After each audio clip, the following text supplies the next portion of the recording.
तो स्वर्गीय जीवन यीशु मसीह ने हमें देने के लिए आया, तो क्या हम स्वर्गीय जीवन को ग्रहण कर पाते हैं? ग्रहण करते हैं? आइए हमारे साथ कुछ वचन का मनन करेंगे। क्या हम इस वचन से अपने आप को जांचेंगे, क्या हम परमेश्वर की संतान है या शैतान की संतान है? जांचने के लिए कह रहे हैं। वचन कैसे जानते हैं कि आप परमेश्वर की संतान हैं? आप कैसे जानते हैं कि परमेश्वर की संतान है? आज कोई सर्टिफिकेट है?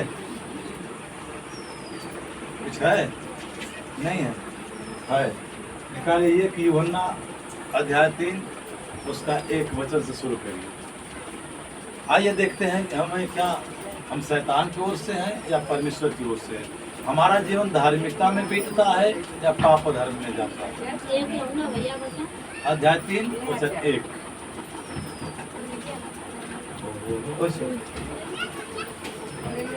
Hallelujah, hallelujah, hallelujah.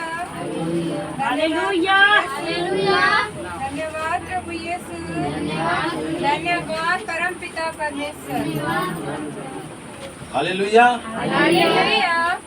परमेश्वर के वचन में लिखा है, ये प्रकाशित वाक्य 3 अध्याय में, आत्मा कलीसिया से क्या कहता है? जिसके कान हो वह सुन ले। अच्छा, इतने लोग यहाँ पे हमें बसते थे, किसी किसी पास कान है? किसी के पास कान है? कान है? कान है? तो आप सुन रहे हैं? क्या सुनिए? आत्मा कलीसिया से क्या करती है? आत्मा कलीसिया से क्या करती है? आप सुन रहे हैं? सुन रही हैं? आप अपने हाथों को उठाइए, दाहिने हाथ को उठाइए।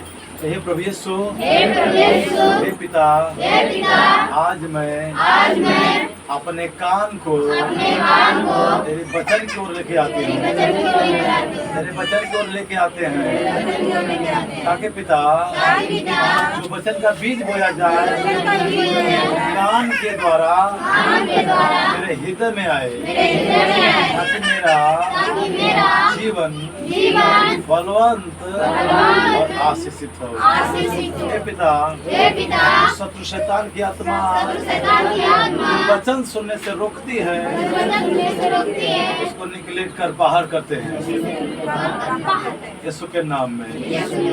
आमीन, आमीन। चलिए पढ़िए, ध्यान से दीजिए, ध्यान से सुनेंगे, वचन समझ में आएगा तो आपका जीवन बदलेगा। चलिए। देखो पिता ने हमसे कैसा प्रेम किया है ओ कि हम परमेश्वर की संतान कहलाए। Hallelujah, hallelujah. धन्यवाद प्रभु यीशु, धन्यवाद परम पिता। धन्यवाद परम पिता परमेश्वर। आज खा के नहीं आए क्या आप लोग? कौन कौन खा के आया है? Hands up. बस अकेले? 2 जने, 3 जने, 4 जने, 5, 6, 7। मतलब हमारे पास परमेश्वर की महिमा करने के लिए बस आवाज बचा। हालेलुया।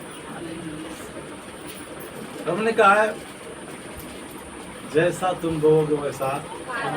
जब हम परमेश्वर की महिमा करने में कोताही करेंगे तो परमेश्वर आशीष देने में भी कतराई करेगा कि नहीं करेगा? तो हमें परमेश्वर की महिमा करना है, कहता है ना, तो तड़के भोर के उठ और यहोवा के नाम का जय जयकार, अपने जीवन में किए गए कार्यों का गुणवाद कर। क्या हम करते हैं? नहीं करते हैं। हम परमेश्वर के संतान कैसे ठहरेंगे?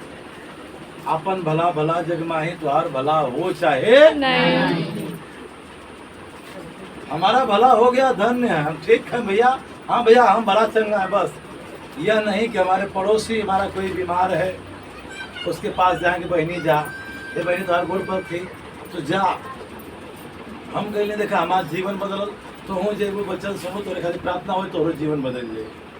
लेकिन हम कहने में रहा है हाँ वो तो नीक हो जाए तो का भला ना, अरे वो नीक हो जाए तो हम रहे ना दे, कहा जरूरत है कहने का। मतलब हम अपना भला चाहते हैं, दूसरे का भला चाहते, तो हम अपने आप को कैसे परमेश्वर का संतान मानते हैं? क्या मानते हैं? तो मानते हैं परमेश्वर संतान, तो वैसा जीवन भी हमारा होना चाहिए। क्या होना चाहिए? यहाँ वचन क्या लिखा है? पढ़िए फिर से जोर से। देखो पिता ने हमसे कैसा प्रेम किया है। देखो देखो पिता ने हमसे कैसा प्रेम किया है कि हम परमेश्वर की संतान कहलाएं। परमेश्वर की संतान कहलाए। संसार में बहुत सारे लोग हैं, सारे लोगों को परमेश्वर ने क्यों नहीं बुलाया है? क्योंकि आगे वचन पढ़ेंगे, जो आत्मा से ओर जन्मा है वो परमेश्वर का संतान कहलाता है। अर्थात हम आत्मा की ओर से जन्मे हैं, हम परमेश्वर की संतान हैं। हम अधर्म पाप से नहीं जन्मे, हम शैतान के औलाद नहीं हैं, हम प्रिय परमेश्वर की संतान हैं। इसलिए हमें बचाने के लिए, आपको बचाने के लिए, जीवन देने के लिए स्वर्ग का सिंहासन छोड़ा हुआ जगत का राजा, स्वर्ग का राजा को सिंहासन छोड़ दिया, मानव का रूप धारण किया, बालक के समान आया और घास फूस चरनी में सुलाया गया जन्म लेने के बाद। क्यों? क्योंकि धनवान देखे तो लज्जित हो, बलवान देखे तो लज्जित हो, रूपवान देखे तो लज्जित हो। जो घमंड करते हैं कि मैं बहुत बलिष्ठ हूँ, बलवान हूँ, धनवान हूँ, रूपवान हूँ, वह लज्जित हो कि परम पिता परमेश्वर ने अपने पुत्र को भेजा तो एक चरनी में, वो घास को जहाँ पशु खाते हैं वहाँ पे भेजा, ताकि ऐ जगत के मूर्खों अपनी आँखों को खोलो कि तुम्हारे लिए मसीहा आया। और कहाँ आया? एक तुच्छ जगह पे, एक छोटी जगह पे, जहाँ पे कोई रहना पसंद नहीं करता है, वहाँ पे परमेश्वर ने जन्म लिया। हम परमेश्वर के संतान कहलाने के लिए आतुर होते हैं, व्याकुल होते हैं, घमंड से कहते हैं हाँ हम यीशु मसीह के बेचेले हैं। हम भजन गा रहे थे रात को कि हम यीशु मसीह के चेले हैं, दुनिया में धूम मचा देंगे। एक बात तो ठीक रहे, और फिर बाद कुछ चलवा के उन्हें जान धोखा। जो नींद में गा फिर सोए हैं, उपदेश से उनको जगा देंगे। हम यीशु मसीह के चेले हैं, दुनिया में धूम मचा देंगे। आप यीशु मसीह के चेले तो कहलाते हैं, यीशु मसीह ने चेला बनाया, कहा अब अधिकार दे कि जाओ जाओ, मैं जो सब अधिकार देता हूँ, जाओ बुरी आत्माओं को निकालो, बीमारों को चंगा करो। जाते हैं नहीं, परमेश्वर ने अधिकार दे, देख मैं तुझे सांप भी छोकर रौ देने, तेरा शत्रु शैतान की सारी सामर्थ्य तुझे अधिकार देता। अपने अधिकार को कब जानोगे? अपने अधिकार को कब जानोगे? बाबा साहब भीमराव अम्बेडकर ने हमें सब मौलिक अधिकार दे दिया, संविधान दिया लिख के कि तुम पढ़ो लिखो, संगठित रहो, सुरक्षित रहो और लड़ दो। शिक्षा उस शेरनी का दूध है जो पीता वही दहाड़ता है। अर्थात परमेश्वर का वचन ऐसा आग है जिसके अंदर रहेगा वो दहाड़ेगा, और शत्रु शैतान से कुछ बिगाड़ने वाला नहीं है। कहता है कि तुम्हारे अंदर कि मेरी वचन है, मेरी आज्ञा का तुम पालन करते हो, तुम्हारे बच्चे सांप उठा लेंगे, विषैला पदार्थ पी लेंगे, उससे भी तेरी कोई हानि होने वाली नहीं है। अब बताओ हम कैसे? आज हम अपने अधिकार को जान करके मानते नहीं है, चलते नहीं है, इस कारण हम ठोकर खाते। अभी किसी को सांप काट ले तो भैया चला फलाने जगह झराव वाला हो, अरे वो मसुदहा में कोनो झारे वाला हो, ना ना ना ना निंदीपुर में हो, निंदीपुर वाला मर गल, अब सैदपुर डगरवा पर हो, चला मतलब यहाँ वहाँ भागल जाई। और नहीं कहते हैं परमेश्वर तूने मुझे अधिकार दिया है, अधिकार से कहेंगे ऐ सांप का विष, ऐ शैतान तो जो विष डाला मेरे शरीर के अंदर, यीशु मसीह के नाम में तुझे हुक्म देता हूँ तो पानी बन जा। आप अधिकार के साथ प्रार्थना करेंगी तो वह विष पानी होता हुआ आप देखें।